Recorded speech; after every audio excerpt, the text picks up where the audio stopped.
Hi friends, just before we dive into today's episode, I want to ask a huge favor from you. Would you please consider being a supporter of the Why Catholic podcast? There's 4 ways you can do this. First, you can become a patron and financially support this podcast. The basic level is $5 a month. To become a patron, go to whycatholic.substack.com/subscribe. Secondly, you can support this podcast by purchasing something from the Why Catholic merch shop on Etsy. Just go to etsy.com/shop/whycatholic. Third, you can also support Why Catholic by sharing episodes with your community. And lastly, you can support Why Catholic by inviting me to come and speak at your next parish event. For more information about that, please send me an email at whycatholic@substack.com. Thank you, friends, for your help. I couldn't do this without you. I wrote political commentary for a number of years, and one of my favorite topics is on the moral majority and how that affected the elections of the 1980s and how it still has a ripple effect in politics even today, even though the moral majority officially disbanded in the late 1980s. The moral majority, led by the late Jerry Falwell, the founder of Liberty University, injected religion into politics in a way that America had never seen before. In fact, the whole premise of the moral majority was this. While religiously minded people were the majority in the United States, only about half were registered voters. Falwell saw an opportunity to move the country in a moral direction by getting churchgoers to the polls and then getting them to vote for the same person. And in 1980, it worked. In the 1980 election, Republican Ronald Reagan carried 44 states to the presidential incumbent Democrat Jimmy Carter's 6 plus DC. Reagan won 489 electoral votes. Carter won a dismal 49. It wasn't even close. Ronald Reagan became the 40th president of the United States, and a huge factor was that 2/3 of all white evangelical voters that turned out in the election voted for Ronald Reagan. The moral majority strategy was a success, but what's ironic is that the moral majority, also known as the religious right, mobilized millions of Christians to vote and not to vote for fellow born-again Christian Jimmy Carter, a Democrat. They mobilized them to vote Republican. It's a very interesting story if you ask me. The moral majority lobbied for 3 things: a pro-life constitutional amendment, prayer in public schools, and in the midst of the overthrow of the U.S. Embassy in Iran and a lengthy hostage situation, the moral majority wanted the government to flex its military muscles. I'm not going to get into all the details, but at least in my Protestant circles, in the aftermath of this injection of religion into politics, there have been 2 emerging camps. One point of view echoes the moral majority by saying the reason our country is a moral failure is because we've taken religion out of the public square. This was particularly amplified when it came out that President Bill Clinton had an affair while in the Oval Office. I might add that President Clinton marked the end of the moral majority's Republican win streak. Even today, we see the aftermath in the form of Christian nationalism and this desire to take back the country and make it some sort of theocracy of sorts. But on the other hand, in the aftermath of the moral majority, there's been a group of Christians who work diligently to keep religion out of politics, to separate church and state as far as possible.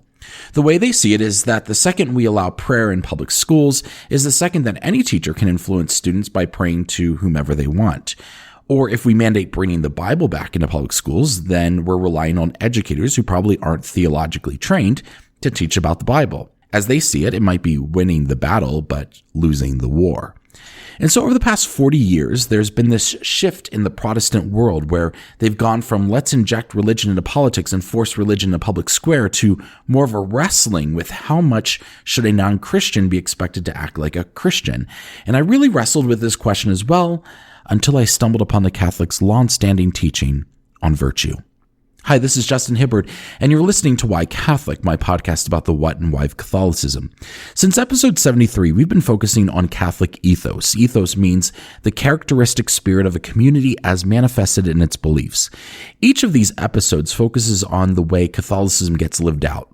A lot of times you'll hear these words and phrases used, but maybe not get a thorough explanation about what they mean. So that's what we're doing in this shorter series. Today I want to talk about virtue. If you recall, in episode 77, we talked about the transcendentals, and I mentioned that the transcendentals are not just a Catholic thing. Philosophers, including Plato and Aristotle, explored this idea of transcendentals which existed in all matter and which all matter could be assessed. This was later developed by middle-aged scholastics, most famously St. Thomas Aquinas, and the Catholic Church has long echoed these philosophers in saying that the transcendentals are truth goodness, and beauty. All of us have qualities of truth, goodness, and beauty. We all long to replicate truth, goodness, and beauty, and we can all be measured by standards of truth, goodness, and beauty. Virtue is similar. If you've studied philosophy, a primary topic is on virtue. Aristotle defined virtue as, quote, that which makes both a person and what he does good, end quote. Dr. Joseph Piper, a Thomas scholar and an expert on the subject of virtue, provided this explanation in his book, The Four Cardinal Virtues, which I've linked to in the show notes. Quote, the doctrine of virtue has things to say about this person. It speaks both of the kind of being which is his when he enters the world as a consequence of his createdness, and the kind of being he ought to strive toward and attain to by being prudent, just, temperate, and brave. The doctrine of virtue is one form of the doctrine of obligation, but one by nature free of regimentation and restriction, end quote. In the last episode, I focused on this idea of the unity of life, becoming the person we aim to be internally and externally, privately and publicly. Virtue is essential to the unity of life. Throughout history, the philosophers have articulated and repeated four particular characteristics. We call them the cardinal virtues: prudence, justice, fortitude, and temperance. The term cardinal comes from the word cardo, which means a hinge, or that on which a thing turns, its principal point. While we might choose any number of qualities to be virtues, these four are called cardinal virtues because all other virtues can be categorized under them and hinge on them: prudence, justice, fortitude, and temperance. Each of these virtues could be its own episode, but my goal for today is to broadly address the topic of virtue and how essential it is for our everyday interactions, especially with the secular world. Let's begin by defining these four cardinal virtues. Prudence is considered the mother of all virtues. To be prudent, one should be able to look at a situation with a clear and honest objectivity, reference and apply moral truths, make a moral judgment, and then put that into action. Prudence is seeking to accomplish the good in a good way. And check this out. What do you need in order to be prudent? You need to know truth and goodness, don't you? What are truth and goodness? They are transcendentals. I think what you'll find is that the transcendentals, truth, goodness, and beauty, transcend and apply in some way to all of these virtues, hence why we call them transcendentals. Prudence requires three aspects: memoria, docilitas, and solertia. Memoria means having a true-to-being memory which can accurately recall things and events as they happened. In a sense, it's learning from experience while accurately recalling the facts of that experience. Docilitas means docility, which is a receptiveness to the advice and counsel of other people. Solertia means sagacity, where we get the word sage. You might have heard the term, that's sage advice. Solertia, or sagacity, is the ability to understand the consequences of an action or inaction and can act in a way towards the good in a manner that is good.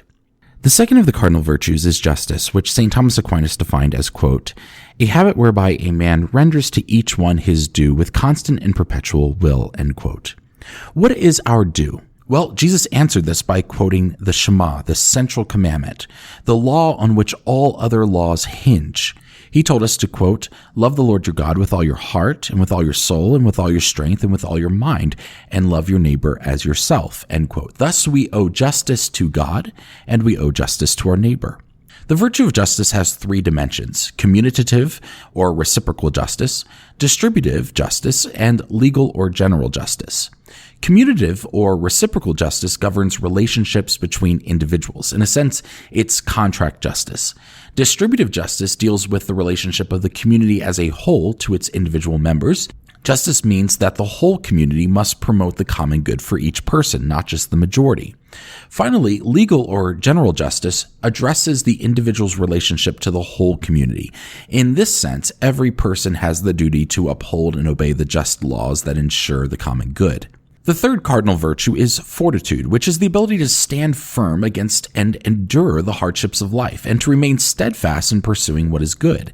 In a sense, it's courage as well as patience and long-suffering, but it's always exercised with reason, assessing the true nature and value of situations. For example, is this particular situation a just cause for which I should take a stand? By not taking a stand, am I succumbing to peer pressure and cowardice, or is it actually not a cause which values taking a stand? The last of the cardinal virtues is temperance, which is the ability to keep passions and emotions under the control of reason. Temperance not only means one's moderation to pleasures in order to achieve a balance in the use of created goods, but it also includes using goods in a good way.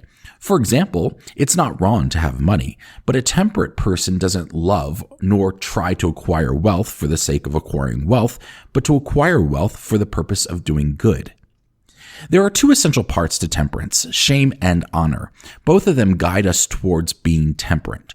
On one hand, if someone found out about our unbridled passions, we would feel shame. On the other hand, we feel a sense of honor when we practice temperance and control ourselves, especially in the midst of heavy temptation. Now that we've talked about the four virtues, let's talk about the opposite of virtue. Vices. A vice is something contrary to a virtue. For example, instead of prudence, one chooses to be impulsive. Instead of justice, one chooses to be selfish. Instead of fortitude, one folds under peer pressure. And instead of temperance, one opts for licentiousness. The other day, a friend of mine who is a leader in a Baptist denomination posted a quote from Martin Lloyd-Jones, the late Welsh Congregationalist minister of the Calvinist wing of the British evangelical movement in the 20th century. It said, quote, "It is no part of the Christian church's business to be exhorting the world to practice Christian ethics, for it cannot do it. It is difficult for the Christian. It is impossible for the world." End quote. I responded to him by asking the question, what do you mean by Christian ethics? If by Christian ethics we mean that they should attend church weekly or fast during Lent or pray daily, then I would agree with Martin Lloyd-Jones. But if by Christian ethics we mean virtue, then I think it's right and fair for us to exhort the world on things like prudence, justice, fortitude, and temperance. In fact, I think the secular world plays at these virtues, but has no understanding of what they are, because by and large, we don't study philosophy. So it fails to ask questions like, what is prudent in this situation? Or what is true justice? In fact, I think one of the reasons why the Protestant world has struggled to understand its place in the public square is because by and large it has disregarded Catholicism and the long history of philosophy that has been a part of Catholic scholasticism throughout the ages. Take a listen to this clip from the Coming Home Network, in which a Protestant seminary professor named Dr. Jason Reed stumbled upon virtue ethics and how that led him to the Catholic Church. The funny thing about our seminary, although it was evangelical, the intellectuals apart from the scripture we read was Aristotle and Thomas Aquinas. And so there are two classes that hit me like a mountain of bricks when I realized, there's more to this than I think maybe we believe. And a perfect example of that was teaching virtue ethics. We got into the virtue ethics of Aristotle. And of course, according to Aristotle, being good is not a matter of information. Being a good is part of a character that you acquire over time. And that character being found between two extremes. Both are vices. And so I'm teaching these things about courage, integrity, and love, justice. And what was fascinating to the students and to myself about Aristotle is that these things were not some sort of abstract entities. Justice lies in here. Love is in here. Courage is in here, or it's not, right? And more conversely, cowardness is in here. Lacking self-control is in here.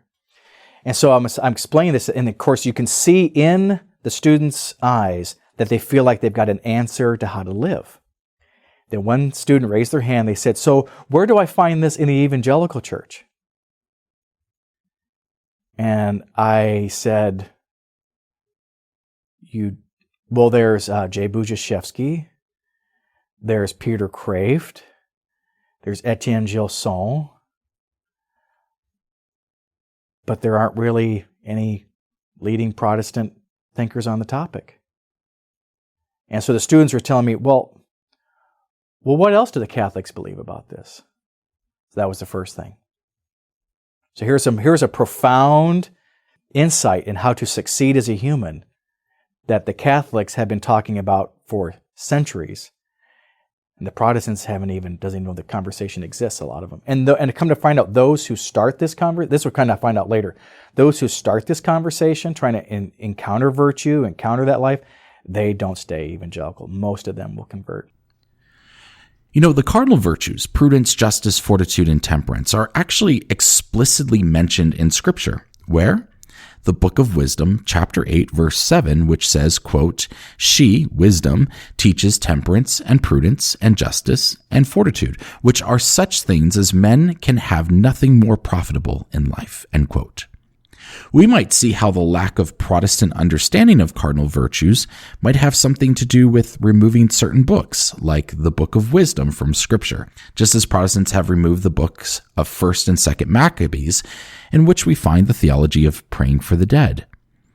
This podcast is called Why Catholic, and one of the reasons why I am Catholic, like Dr. Jason Reed, is that the concept of cardinal virtues and how the Catholic Church has long understood and taught this framework of virtue helps me make sense of the world, how I should live and act in this world, as well as how I should call others to live and to act.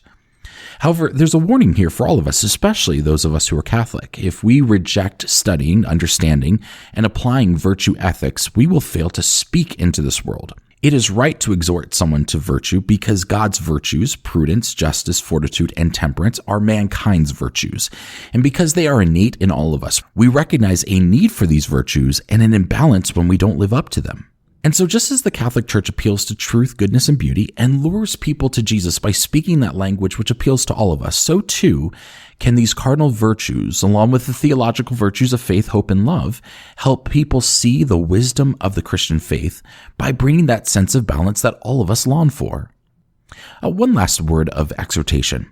I started this podcast by talking about politics. I don't know what your political bent is, nor do I care. Nor am I going to tell you that you should vote for a particular party or a particular candidate. But as you consider the candidates in an election, I would encourage you to vote for the most virtuous person and the person you believe that is going to live and rule virtuously.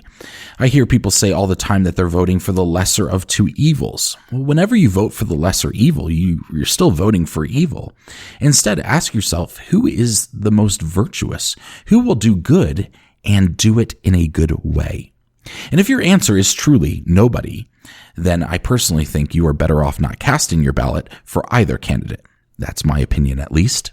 And when you attend a meeting in the public square, maybe a business meeting, maybe a school board meeting or a city council meeting, and there's a particular moral topic up for debate, bring the conversation back to virtue. What is the most prudent here? What solution is the most just? What demonstrates the most fortitude? What is the most temperate? Instead of saying this is right or this is wrong, which is subjective, use the virtues to explain why something is right and something is wrong. In the end, it is not only virtuous, it is also innately human to call one to virtue. Virtue is not only good for the individual, it is good for all of society. Thank you for joining me for Why Catholic. Be sure to subscribe to Why Catholic wherever you get your podcasts. And you can also subscribe to my Substack site and get the next episode in your email inbox. As a subscriber, you get a special discount code to the Why Catholic Etsy store. If you've been blessed by this podcast and you're feeling generous, there's also a way to financially support it, and patrons get some extra perks. To become a free subscriber or a patron, just go to whycatholic.substack.com/subscribe. Also join me on Instagram at Why Catholic Podcast, all one word. Thanks again for listening. My name is Justin Hibbard, and this is Why Catholic. God bless you.